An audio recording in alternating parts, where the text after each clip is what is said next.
Magic squares. They are a fun mathematical concept where numbers are arranged in a square grid and the sum of each row, each column and both the diagonals is the same. For example, here's a classic 3 by 3 magic square with the numbers 1 to 9. In this 3 by 3 magic square, you can see that the sum of each row, each column and both the diagonal is coming out as 15. This is what makes it a magic square. Now here's the interesting part. Magic squares are often thought to have a lot of symmetrical properties, right? For example, one might expect the sum of the four corner numbers, the numbers in the top left, top right, bottom left and bottom right to be the same.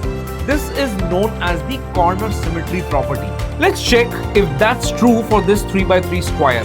The corner numbers are 4, 2, 8 and 6. If we add them up, it comes out to be 20. We get a total of 20, but wait, this isn't the same as the sum of rows, columns or diagonals, which all add up to 15. So here's the surprising part. No matter how we arrange the numbers 1 through 9 in a 3 by 3 magic square, the sum of the four corner numbers won't always be the same. While the rows, columns and diagonals add up to the same value, the sum of the corners will vary. What's more surprising here is that this symmetry property, the idea that the sum of the corners should be equal, only works in larger magic squares.